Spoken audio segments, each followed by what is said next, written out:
From Bloomberg World Headquarters in New York to our TV and radio audiences worldwide, I'm David Weston. Welcome now to Balance of Power, where the world of politics meets the world of business.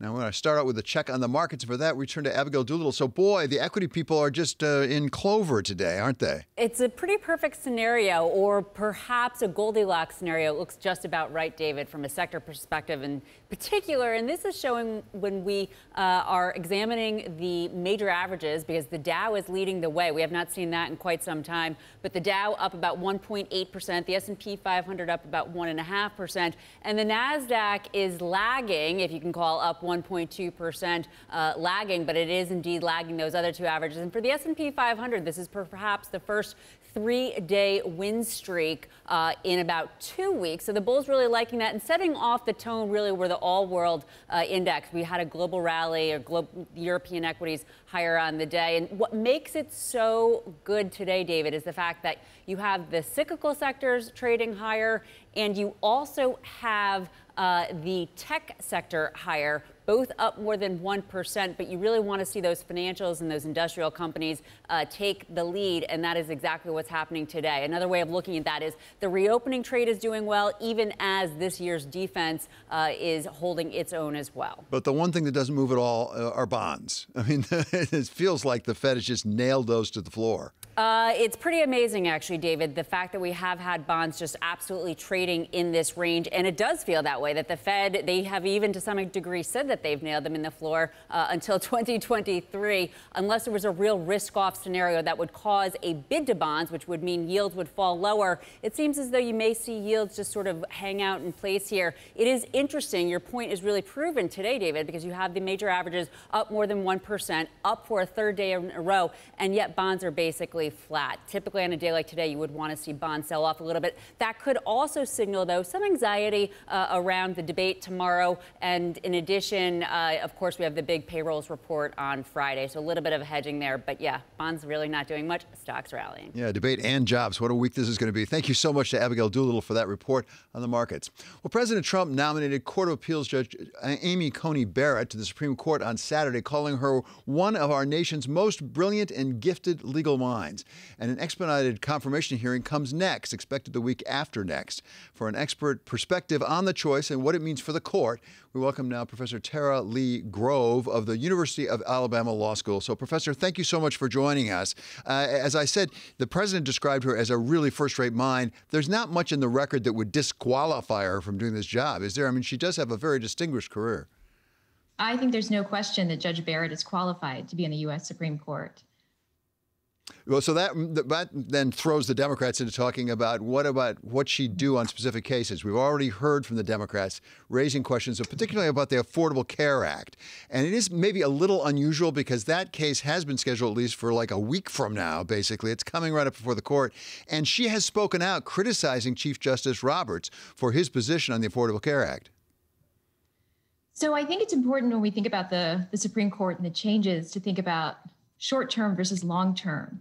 I actually don't think we're going to see very much in the short term. I think there are a lot of jurisdictional procedural issues with the Affordable Care Act challenge, which may make the court pretty gun-shy about taking this case and actually invalidating the entire Affordable Care Act. I understand that a lot of people are concerned about that statute, but I think with or without a Justice Barrett on the Supreme Court, the court is unlikely to strike down the entire Affordable Care Act. Now, of course, it's very hard to predict what the justices will do in any case, but I think it's unlikely. I will say when Judge Barrett criticized Chief Justice Roberts' opinion, she was focusing on his interpretation of the statute, not so much the constitutional analysis. And so I think sometimes some folks have taken that a little bit out of context. It's actually not clear what Judge Barrett will think about the Affordable Care Act constitutional challenge. But as I said, I think with or without a Justice Barrett, the court is unlikely to strike down the act. One of the things that has been raised, whether fairly or unfairly, is whether it would be appropriate for a Justice Barrett, assuming she's confirmed, to rule on a challenge to this election. I mean, this could be a very fraught election, as we had back in 2000, when we had a 5-4 vote, basically, in the Supreme Court. Is there any issue at all about her voting, provided she is confirmed and she's put in the Supreme Court, on a challenge that might come up later in November? It's hard to see how there's an ethical issue with a justice ruling on an election, even having been confirmed, presumably confirmed, right before the election. I don't think there would be an ethical issue. It's not clear yet what the challenges will be to the election. I suspect there will be some litigation surrounding it. There already is some surrounding it, but I don't think there's any ethical problem with her participating. What about the larger question, Professor, because you are a student of the court over time, of the increased politicization? At least people talk about that for the Supreme Court of the United States. It's not just this one appointment. It's been happening gradually. But is this yet one more step? I mean, Clausewitz talked about war being diplomacy by other means. Is the Supreme Court becoming politics by other means?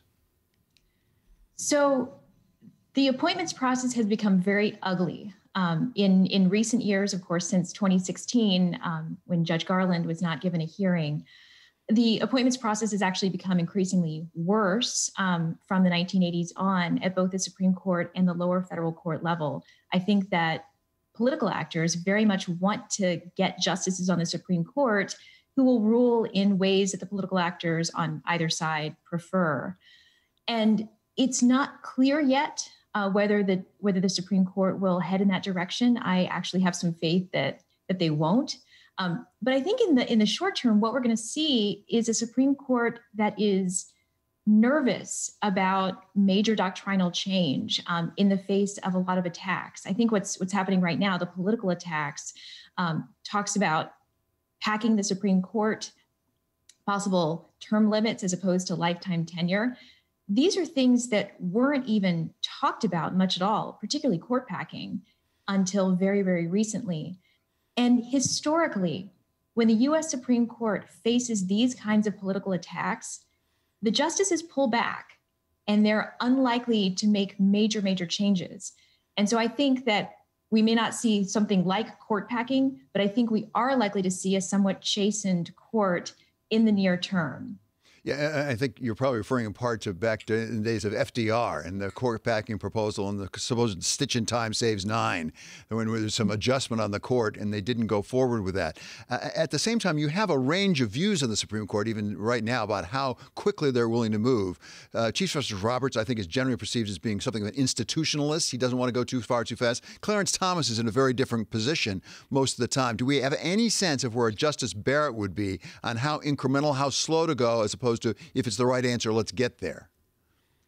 So we don't know for sure. We actually don't know about Justice Kavanaugh or Justice Gorsuch for sure yet on the institutionalist point. I don't think we've seen enough from either of those justices yet. And of course, it's hard to predict. I think that Judge Barrett will be a very careful justice, whether it's a question of constitutional law or statutory interpretation. So I think that would be her modus operandi, regardless of external attacks. And so I think you just see very careful doctrinal work from her as a justice. In terms of whether any of the new members of the Supreme Court will be concerned about the institutional attacks, it's hard to say, but it's also very hard to be part of an institution and not be concerned about attacks on the power of that institution, particularly when the attacks go to something like the length of one's own tenure. So I think that many of the justices may be influenced by that. When we talk about the Supreme Court, it's a mistake to overlook the courts of appeals, because there have been a lot of Republican appointments to the courts of appeals. A lot of the work, as you and I both know, gets done actually at the Court of Appeals levels, doesn't get up to the Supreme Court. They don't take it on cert as a practical matter. Are we seeing a major doctrinal shift in the law in a more conservative direction, given how many Court of Appeals judges have been appointed in the last 4 years? So I love this question. I have a paper coming out in the spring on the lower courts and how we should be focusing more on the lower courts. I think this is where a lot of the action will be. My guess is the Supreme Court will not change the law dramatically in some of the hot button areas that people are talking about, but then that means that things will get shifted to the lower courts. Right now, we still have a divided federal judiciary that is made up of both Democratic appointees and Republican appointees. President Trump has shifted things in the direction of a more conservative bench, but there are still plenty of Democratic appointees on the U.S. on the lower federal courts. I do want to say that this doesn't matter for most issues. Lower federal court judges are not in any way ideological on the vast majority of cases that go before them. But one can see differences on some of the hot button issues that are of concern today, things like abortion and gun rights. And I think that is where more of the focus should actually be, on what is happening in the lower federal courts. And the appointments process there has become far uglier since the 1980s than it had been in really the previous couple of centuries, because lower courts matter so much more. And I think the general public has not focused on them nearly enough. So finally, in a world in which the Supreme Court does not take as many cases, but by the way, they don't take nearly as many as they did 20 years ago, the Supreme Court, and they leave it up more to the lower courts, is there a risk of division? We have a lot of division in the country right now. Could we have a division in the federal judiciary so that the law that applies to you depends on what part of the country you live in? I think we already do. And I think we may see more of that in the coming years, as the Supreme Court, at least my guess is that the Supreme Court will not move very quickly, very far in a lot of the hot button areas that people are talking about, which means that the law is going to be decided by the lower courts. And again, this doesn't matter in a lot of areas, but it does in hot button areas. And yes, I think that the lower courts are going to be making the law, and you will see different regulations accepted or rejected in different parts of the country. And that makes it hard for a federal law that's supposed to be uniform. Yeah, Professor, thank you so much. It's really great for me, at least, to have a true student of the federal judiciary here. That's Professor Tara Leigh Grove. She is University of Alabama law professor. We'll have more with Professor Grove coming up in our 1 o'clock hour on radio. Coming up, we get ready for the big debate tomorrow night with our political contributor, Jeannie Zaino of Iona College. This is Balance of Power on Bloomberg Television and Radio.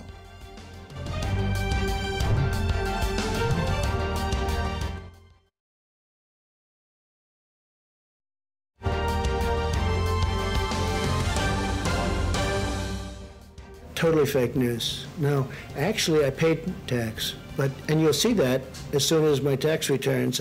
It's under audit. They've been under audit for a long time.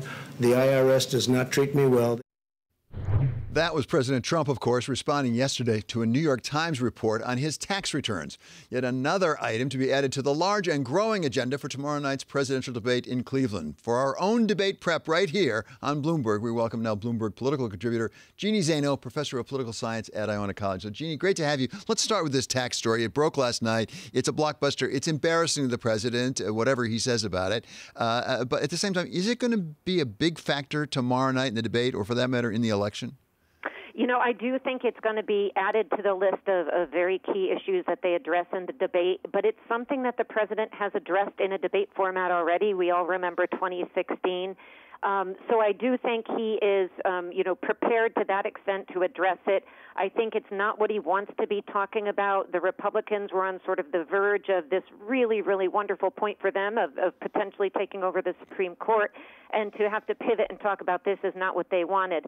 On the other hand, we only have about 5% of the electorate who says that the debate tomorrow night could change their view. So both sides are speaking to a very small number of potential swing voters. So we're all trying to figure out what that small number of swing voters are going to care about, what could make them change their minds. Maybe not as taxes, maybe not as financial reports, but what about that Supreme Court nomination you mentioned? I do think the Supreme Court nomination is important, but I don't think it's as important to these swing voters as what remains and, has been for most of this election cycle, the number one issue, which is the economy. And on that, the president still wins. So I think the president really needs to and wants to focus on the economy. And as you mentioned, a strong second is the fact that he has moved the judiciary in a direction that conservatives want to see. Other issues like deregulation, but I think Joe Biden, we're going to see from Joe Biden a lot of focus on the pandemic, a lot of focus on the fact that we have 200,000 people dead, and he's going to express empathy, I would think, for those people, something the president is not as inclined to do, and differentiate himself in that way. And I do think he's going to try to bring up the tax issue, but I'm not sure it's going to stick with these swing voters as much as, it does with sort of D.C. insiders as a big story. And we've seen already the former vice president really trying to link up the Supreme Court nomination with health care because of the Affordable Care Care Act, which is up in front of the court. From Joe Biden's point of view, he is ahead nationally in the polls, something like 7 or 8 points, pretty consistently. Is his main goal to make sure we're only talking about COVID-19? And if that is his goal, do things like the Supreme Court nomination, and for that matter, even the tax returns, is that a distraction that takes away from what he needs to be talking about? I think they do. He's really got to stay on point, and he's got to be very careful not to let the president get him off kilter by talking about things like his son or his family members. There's a lot of fear amongst the Democrats that that's what the president is going to do, and the vice president will be inclined to respond to that. So he's got to stay on message. It's got to be COVID, the pandemic, health care, and the economy, and he's got to stick with that. And I think also to show how empathetic he is, and that he is a different type of leader than President Trump, because that is who's going to appeal to those swing voters. Jeannie, when we take a look at the plans for the two people going into that debate tomorrow night, do they have very different chores? Because as I said, President Trump has been behind in the polls fairly consistently. Even in some key battleground states, he's behind at least somewhat. He's got to change minds. Joe Biden doesn't have to change minds, does he? He just has to persuade people he can do the job. He has to persuade people he can do the job. He has benefited a bit from the fact that the president keeps talking about the fact that he is, unable to speak publicly, that he's, unsure of his words. So he's going to have to make no errors. No major errors for Joe Biden will be a success. And the president really does need to have a very good night. The first debate is traditionally the most watched. And, of course, by the second debate, many of those voters in those key swing states will have already cast their ballots. So this is the night that they've both got to hit. But I do think that it's a bit of an uphill battle for the president in regards to the fact that we haven't seen much movement in the polls, as you mentioned, despite all of these sort of earth-shaking events. People seem pretty set as to where they are. So he's speaking to a very narrow swath of voters, potential voters, and Joe Biden has to make no errors. And I think tomorrow night we have to wait and see if they can actually do that. Yeah, it's fascinating. Well, I'm delighted that you're going to be joining us for that coverage. That's Bloomberg contributor Jeannie Zaino, who, as I say, will be part of our debate coverage. That's going to start tomorrow night at 8:30 p.m. Eastern Time. This is Balance of Power on Bloomberg Television and on radio. Oh, I'm so sorry. I beg your pardon. Let's go to Mark Crumpton for First Word News. Mark, I apologize. I owe you something. David, I didn't take it personally. The UK and the European Union are starting a crucial week of Brexit talks. EU officials are stiffening their demands over how any trade deal will be enforced. They've lost trust in British Prime Minister Boris Johnson because of his attempt to rewrite last year's exit agreement. Still, both sides are holding out hope that a deal can be reached. The Trump administration has suffered a setback in its showdown with TikTok. A federal judge has temporarily blocked the president's ban on new downloads of the video sharing network. TikTok was due to be removed from U.S. app stores by midnight. Meanwhile, the judge refused to halt the November deadline for the sale of TikTok's U.S. unit. As David and Professor Zaino were just discussing, President Trump faces new scrutiny over his personal finances just weeks before the election. According to the New York Times, the president paid just $750 in U.S. income taxes in 2016 and 2017. The newspaper says he reported losing millions on his golf courses. Plus, he reportedly has hundreds of millions in debt that will come due the next few years. The president called the report fake news. Almost 1 million people have already voted for president. That's according to University of Florida professor Michael McDonald, who's been compiling data on mail-in and early voting. He calls the number, quote, jaw-dropping. He gives the credit to changes in state laws on voting, concerns over the coronavirus, and intense interest in the campaign. Global news 24 hours a day, on air and on Bloomberg Quick Take, powered by more than 2,700 journalists and analysts in over 120 countries. I'm Mark Crumpton. This is Bloomberg.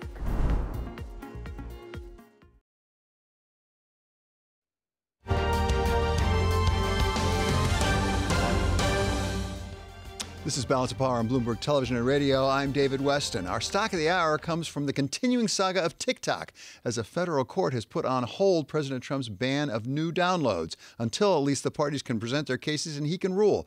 Scarlett Fu is here with how the markets are responding to all this. Well, the stock market is in rally mode, and tech shares are higher along with along with Oracle on this latest TikTok development. Now, the court's Sunday ruling is a short-term victory here for TikTok and its Chinese-owned parent ByteDance. ByteDance. The judge said the White House did not provide ByteDance with due process through its executive order removing TikTok from app stores and banning updates in the U.S., and that was supposed to go into effect yesterday night. One of ByteDance's main arguments is that the ban was irrational, since ByteDance is currently in negotiations to sell TikTok exactly as President Trump had demanded. So this means TikTok has more time to get approval for its proposed deal with Oracle and Walmart. And remember, there's a November 12th deadline to finalize a sale. President Trump did give the deal, the outlines of the deal, his initial blessings, but CFIUS is still reviewing it, and it needs to make a final recommendation to the president, and Beijing also needs to give it its approval. Now, the 100 million Americans who have downloaded TikTok are pretty relieved they can continue using the app without interruption for now. We've seen how the app has exploded in popularity. It's now more than 100 million users, and the White House says it's concerned that all the personal data that TikTok collects on those users could be shared with the Chinese Communist Party, posing a national security threat. That is the rationale the White House cites for forcing a sale to majority U.S. owners. TikTok, for its part, David says it operates independently of the Chinese government. Now, the proposed deal that we've been talking about here, and that we still haven't gotten any final confirmation on, is that Walmart and Oracle would take a combined 20% of this new entity called TikTok Global that would then be listed separately. China claims ByteDance would still own 80%. That goes against what the president wants. The White House can make the case that if you include the U.S. VC firms that back ByteDance, U.S. interests own the majority of TikTok Global. I guess it's all a matter of semantics, as these things usually are, David. Yeah, Scarlett, I'm curious, does this have any ramifications for the rest of tech or no? Is this really just an Oracle Walmart story? It feels more like an Oracle Walmart story insofar as what it means for these two companies and how it shakes out. But of course, everyone's keeping an eye on how things progress with WeChat as well, and whether the disappearance of that service means an opening for some of the social media networks elsewhere. I mean, especially for Apple and Google, Alphabet, which owns Google and therefore makes money off of these apps. This is something to keep in mind, but it feels very much like it's specific to those companies, with an eye, of course, towards what this means for the sector overall in terms of sentiment. Yeah, exactly. And also there's a question of some of those social media companies, whether they can get access into China, which they have been historically denied. Yeah, exactly. Not like that. She's exactly right. Thanks so much to Scarlett Fu. Coming up next, we're going to talk with the former Massachusetts Governor Deval Patrick about the election battle in key states like Pennsylvania, Michigan, and Wisconsin. He has joined forces with the former governor of Michigan to try to put Vice President Biden over the line. That's coming up next on Balance of Power on Bloomberg Television and on radio.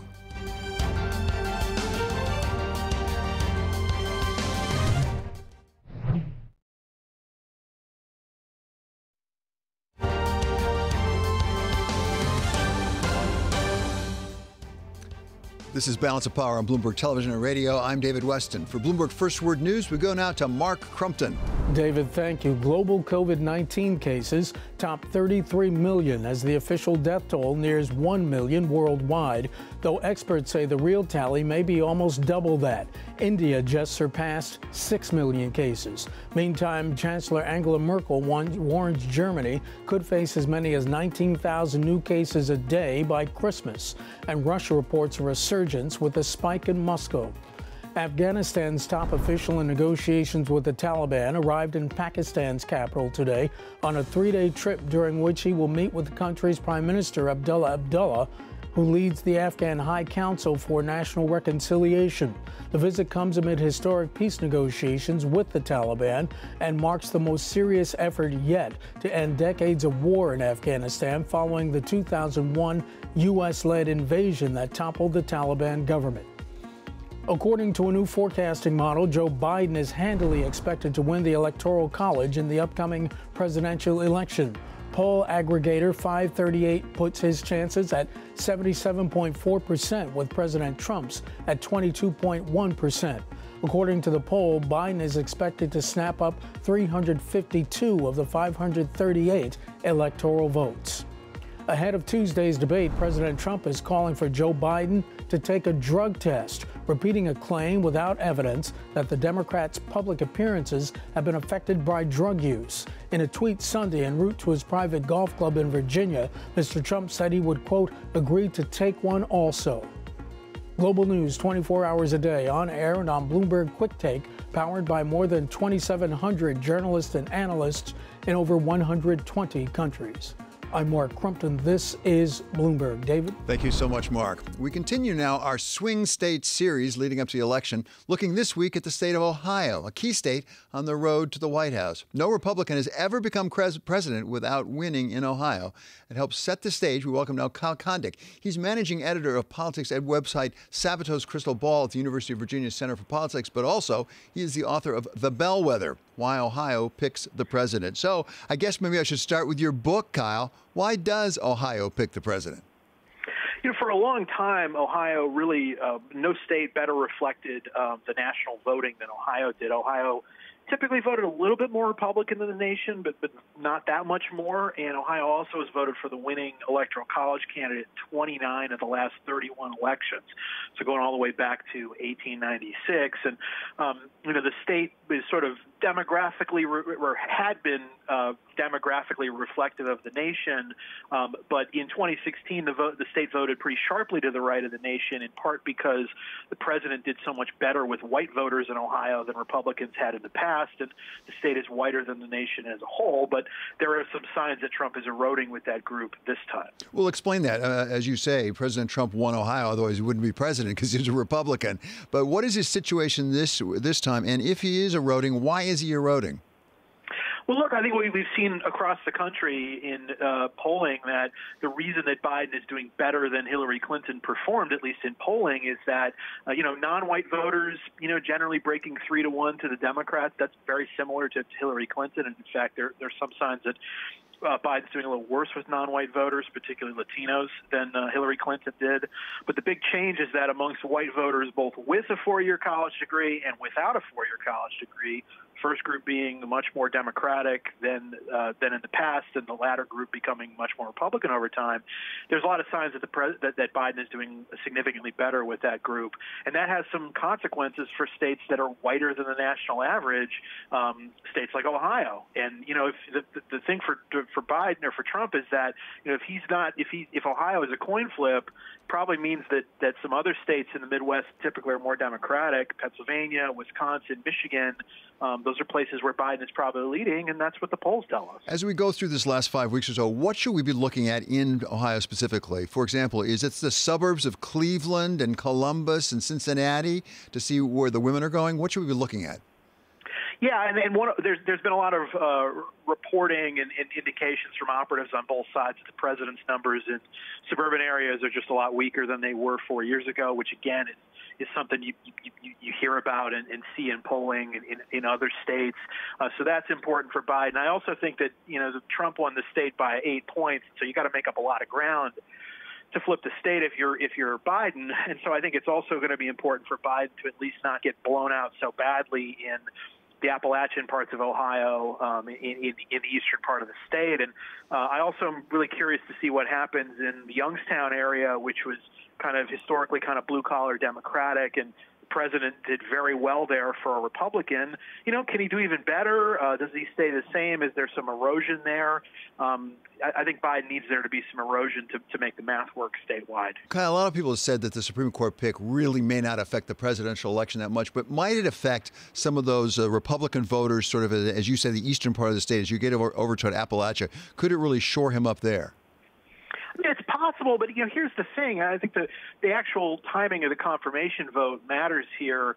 If the justice is already confirmed by Election Day, then the battle is over, and I don't necessarily know if it impacts things. And again, the people who care the most about the court are probably likeliest to be people who already follow politics very closely. We know from studies that the people who follow politics most closely also tend to be very partisan. Maybe the court pick, pushes kind of soft partisans back to their respective camps, but those folks may be there anyway. So I haven't really seen anything that suggests that the race has changed since the death of Justice Ginsburg. And finally, Kyle, give us a sense of the voting process in Ohio. We've been going through a lot of these swing states talking about how many absentee ballots, what likelihood is there that we may be delayed in the results. What's the story in Ohio? So Ohio already has it's already pretty easy in Ohio to vote by mail or to vote early in person. Typically, the early in-person vote is pretty democratic, and so those votes end up getting counted first. And so when the results first come in, you'll probably see a little bit of a Democratic lean to the results. That historically, some of the smaller rural, more Republican counties come in, state sort of shifts Republican, and then you sort of wait for Cleveland to finish reporting and see if the Democrats can sort of catch up. This time, just like in many other states, mail ballots are there going to be many more people voting by mail. It seems like there's going to be a real Democratic skew to those mail-in votes, and those are the ones that it seems like are going to be counted last or later. And so it may be that Trump looks pretty good in Ohio on election night, but if you go beneath the surface and realize how many mail-in ballots are out there, it may be that Biden is still able to win the state. So that's something to watch. Okay, Kyle, really great to have you with us, as always. That's Kyle Kondik. He is managing editor of Sabato's Crystal Ball at the University Center of Politics, University of Virginia Center of Politics. And he's also author of The Bellwether, Why Ohio Picks the President. Programming note now, live coverage of the first presidential debate begins tomorrow evening at 8:30 p.m. Eastern Time on Bloomberg Television and Radio. And later in this hour, we're going to talk to Congresswoman Joyce Beatty of Ohio. This is Bloomberg.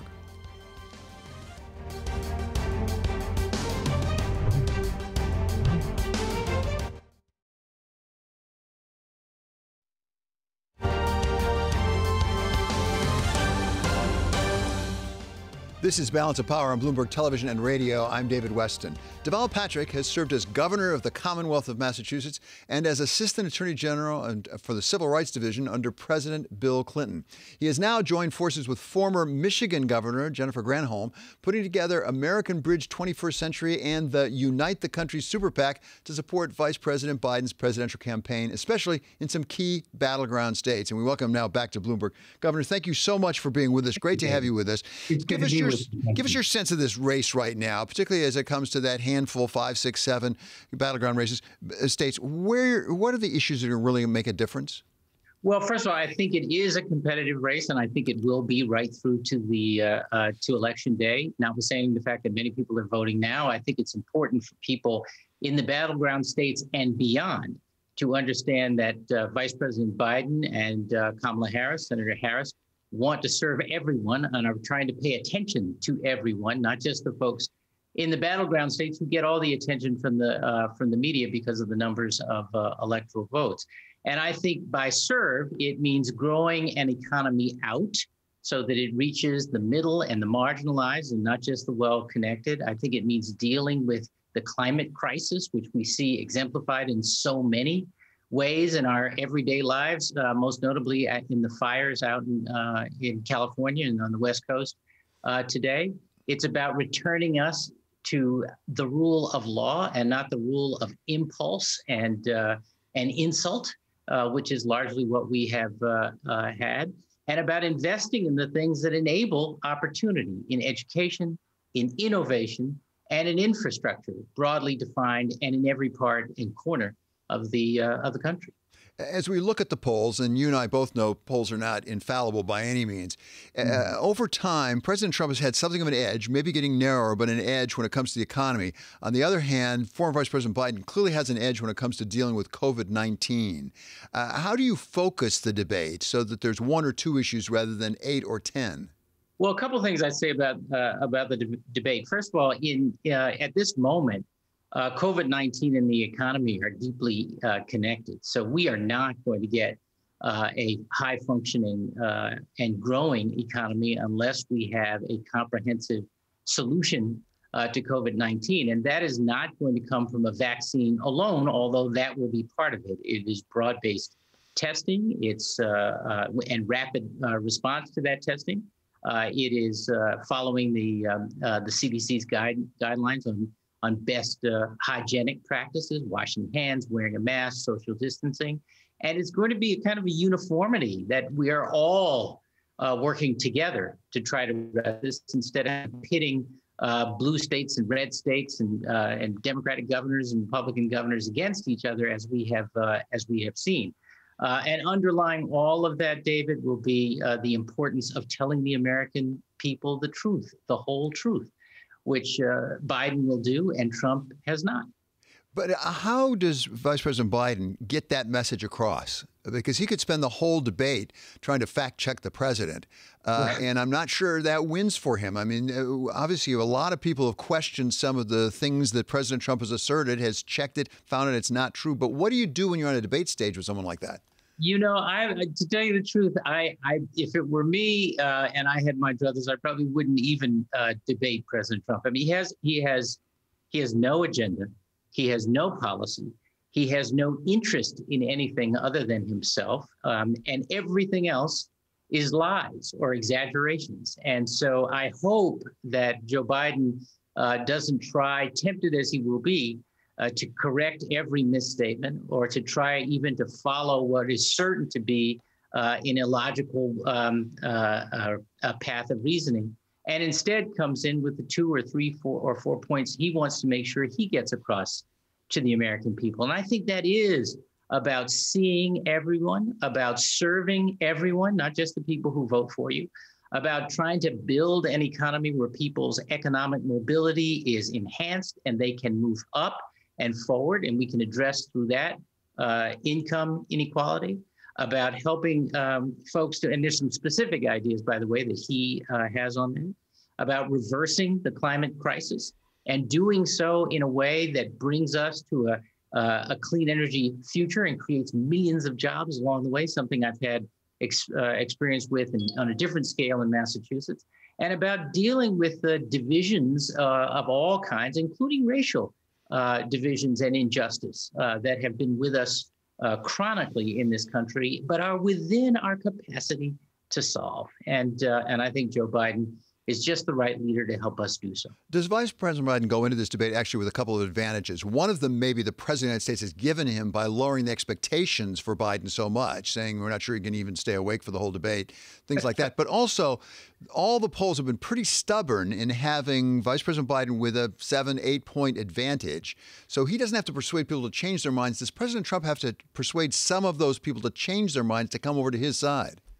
I think President Trump has shown us who he is, and as I said, he is about impulse. He's about showmanship. He is about exaggeration or outright lying. We're seeing a lot of initiatives come out in the last week or so because he's on the eve of election. But what's he been doing for the last 4 years? He wakes up every day trying to divide us. I think what Joe Biden has to do is not spend all of his time talking about what's wrong with President Trump and the Trump administration, but to focus instead on what's right with the vision of Joe Biden and Kamala Harris and the administration he wants to run. And as I say, I think that has everything to do with social and economic justice and fairness and opportunity for everybody, everywhere. We have an unusual and I think historic opportunity to not just save our democracy, but really reassert the character of our country as one that is truly dedicated to equality, opportunity, and fair play for everyone, and to work to close the gap between our reality and our ideals, and we all have a stake in that. Governor, thank you so very much for being with us. That's Deval Patrick. He is former Massachusetts governor and now co-chair of American Bridge 21st Century. Coming up here now, we're going to continue our look at Ohio with Congresswoman Joyce Beatty, Democrat representing Ohio's 3rd congressional district, which includes Columbus. This is Balance of Power on Bloomberg Television and Radio.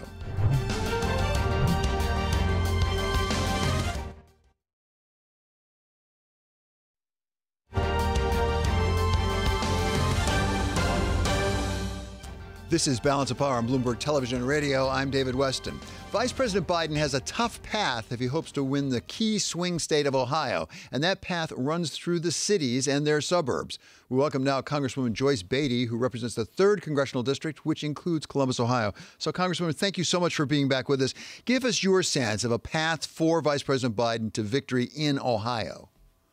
Well, first of all, thank you very much. And certainly I'd be honored because I think when we look at what much of the polling is saying, what people are saying when they are voting early, because they want to make sure that we get a president who stands up and speaks up for the people. And of course, that's Joe Biden. When you look at the numbers in Ohio, We have already narrowed that gap. As a matter of fact, just a week ago, it was even money between Joe and President Trump. And now when you look at it, Joe Biden has done an incredible job of getting the message out and being about the people. And each day, something new comes out about this president that doesn't surprise many of us. But when we look at Ohio, when we look at my congressional district, many of the polls are telling us that Joe Biden is doing better than Hillary was doing at the same time in Ohio. So that's good for us. And we in Ohio, we're tired of Trump's endless tweets. We're tired of his uneven temper. We're tired of all of his fake news. But here's the good thing. That's not what Joe Biden is talking about. Joe Biden is talking about what he can deliver. He's talking about health care. He's talking about quality and affordable education for all. He's talking about the economy. But most importantly, when you've had well over 200,000 people to die because of COVID-19, and you have a president who plays it off, who lies about it, and who has been irresponsible, Joe Biden has been very responsible. And people right now in this pandemic, they need a president that can lead, someone that can take command of the country. Joe Biden has an incredible background in foreign affairs. So when you look at where we are now and what's happening in the country, it's also happening right here in the heart and soul of the Midwest. And we know we were lied to in 2016, and we're not going to let that happen again. And that's why so many Democrats, independents, and Republicans are saying that we're going to vote for Joe Biden. Congressman, there's no question, I don't think, that the COVID-19, the response will be very important in voters' minds, and also the economy and how the economy is doing, very important. What about civil rights and liberties? I mean, you and I have talked before about some of the aftermath from the killing of George Floyd, for example, Breonna Taylor. Is that going to be a factor in people's minds, or is it more the COVID-19? Is it more the economy as a practical matter? Oh, I think it's definitely healthcare and COVID-19, but I also think that it is also for sure people are thinking about the pandemic as healthcare, as the economy, and social justices, and that touches on civil rights. With the loss of John Lewis and with the loss of Justice Ginsburg, so many things are on the table. We're seeing what's happening in corporate America, what just recently happened with Wells Fargo, and as you know, I sit on the Financial Services, and I'm chair of the Subcommittee on Diversity and Inclusion. So we're seeing it across the country. When you think of within a week of the death of Justice Ginsburg, for this president to announce that he's going to already appoint someone, and then with the candidate, Judge Barrett, that he's recommending someone that will set us back with women's rights to choose whatever they want to do with their body. When we talk about LGBTQ, with this potential justice that he's nominating, just setting us back so far. When you think about, she's on the record for being against the Affordable Care Act, and we have millions of people across the world dying, and 250,000 soon to be right here in the United States. Wrong person, wrong time, wrong justice. There was a time, Congressman, where we decided on Supreme Court justices based on their qualifications. Most people agree that Judge Barrett is qualified for the job. Have we evolved to a point now where it's also how we think they're going to vote on some of the big issues? Oh, I think it's a combination, of how they will follow the Constitution. And you're right. There aren't specific requirements written into law for what they have to have with their credentials. But certainly we've seen other justices that serve now where someone thought this was a great idea, and then the person got there and they're not speaking up for the people. They're bringing their own views, their own personal beliefs, and they're not looking at the Constitution and upholding it. They're not looking at what would be best for America. They're looking at what would be best for them or what President Trump is advising them to do. And we've seen a lot of that. In my world, it's called bullying. Congressman, finally, give us a sense of the temperature among voters in Columbus, in your home district, but across the state for getting out and voting one way or the other, Republican or Democrat. Well, let me just say, I can tell you that what's so exciting about Ohio, more people are voting here in Ohio. No, let me say that another way. More Democrats are voting, and they're voting early. And this is another reason I believe that President Trump wants to put fear into people by not having them vote early. Consequently, we had all the drama with the United States Postal Service and with Louis DeJoy actually taking post boxes away. In part, that's a part of voter suppression. We also have heard the president say that voting by mail would be a bad thing. And that's because the percentages have increased for voting early, voting by mail, and dropping off their ballots. People are tired, and they're thinking back to what happened when President Obama was running, and people stood in line for hours because they believed in hope and a change. Congressman, great to have you on. Always passionate. Congressman Joyce Beatty, Democrat of Ohio. This is Bloomberg.